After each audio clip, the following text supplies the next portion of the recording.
Fala pessoal, eu sou Mauro, economista do Porquê. Começa agora mais um episódio do Economista em Tudo.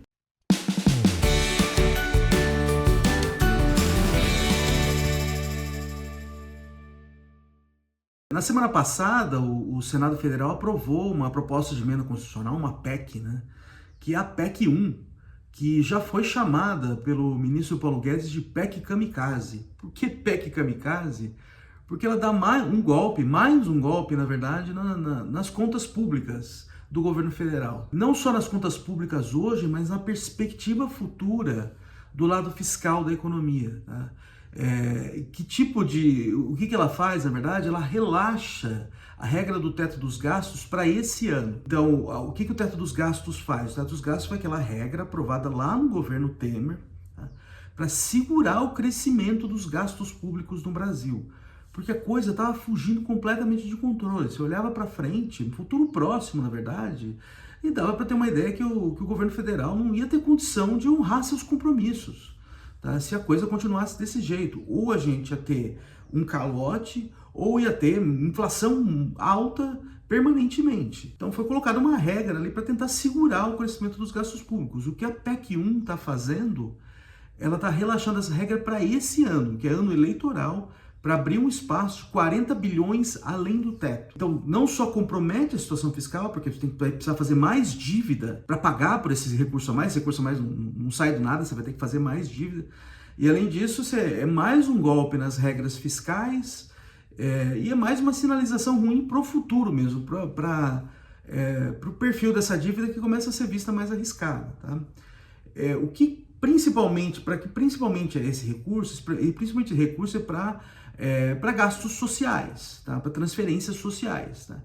É meritório, em boa parte é meritório, tá? Mas se é meritório, você abre espaço no orçamento, deixa de gastar outras coisas para isso, que você considera menos importantes, em favor da coisa que você considera mais importante. Tá? Não teria necessidade de comprometer a situação fiscal de longo prazo. Além disso, se é meritório, se é importante, por que não ser permanente? Porque você tem que fazer um programa que vai durar só até o fim do ano. É claramente algo eleitoreiro. Tá? E eu não estou falando aqui só do governo federal, só do governo Bolsonaro, são os nossos congressistas também. Eu vou falar do problema que isso gera também para a competição eleitoral daqui a pouco.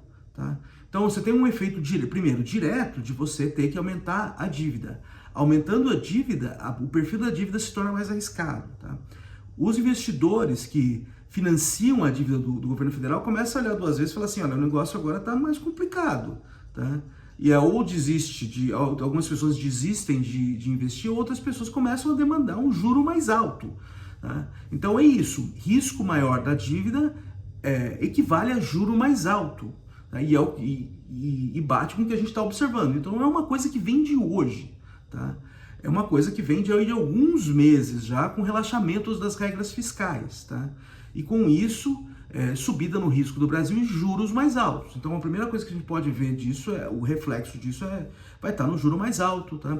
Vai estar no país se tornando menos atrativo, tá? Menos recursos chegando do país ou até saindo, isso pressiona dólar também, tá?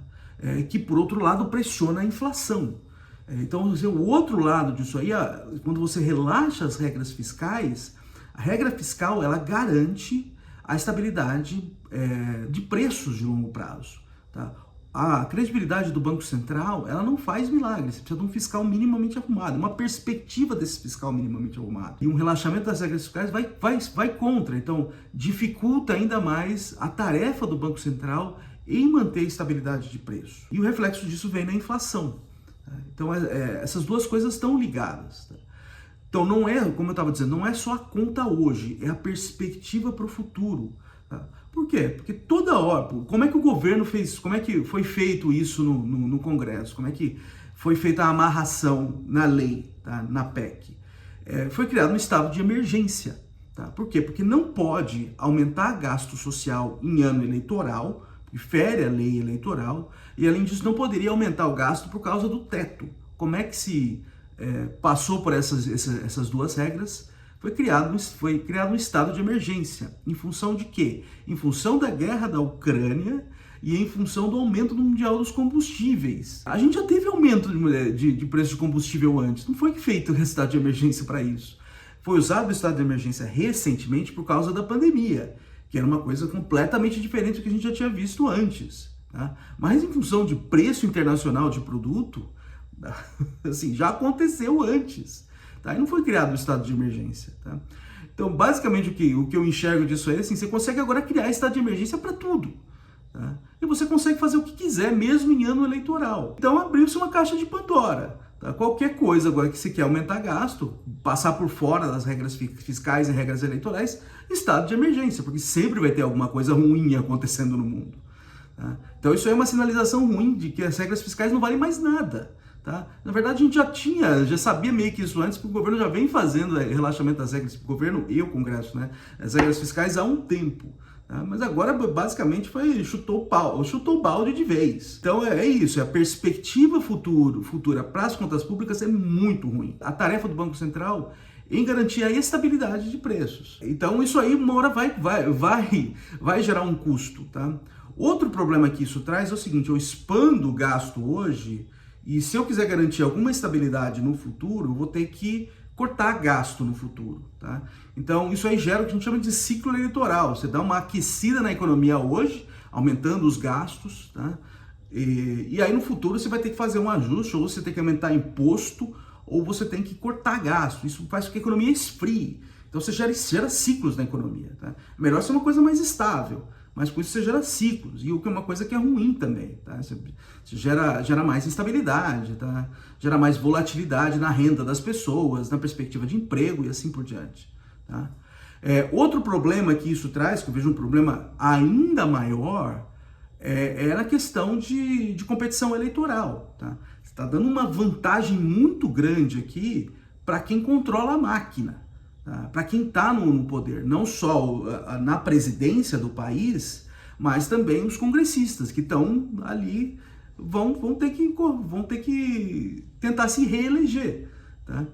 E eles conseguindo aumentar gasto em ano eleitoral, você dificulta a entrada de outros potenciais competidores nesse jogo. Então, por isso que a regra eleitoral está ali para isso.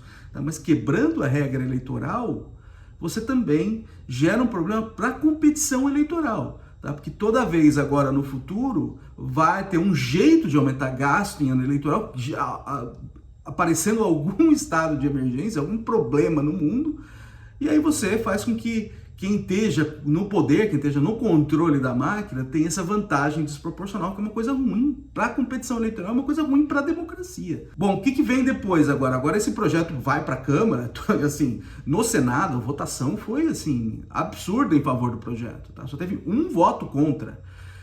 Agora vai para a Câmara, a tendência é que passe também essa PEC, e aí tem um problema ainda maior, que na Câmara pode entrar mais coisa, pode aumentar os gastos disso. Tá? E aí vai saber qual vai ser o tamanho dessa conta. Tá? Mas é uma coisa para a gente observar e olhar aí nas próximas semanas, porque isso aí vai andar, e vai andar rápido, e está andando rápido. É isso aí, pessoal. Muito obrigado por ter assistido o vídeo. A gente volta a conversar mais na semana que vem. Dá uma olhada no nosso canal, tem bastante conteúdo lá. O endereço é www.porquê.com.br. A gente também traz redes sociais, está aqui no YouTube, no Facebook, no Twitter e no Instagram. É isso aí, até semana que vem. Um abraço!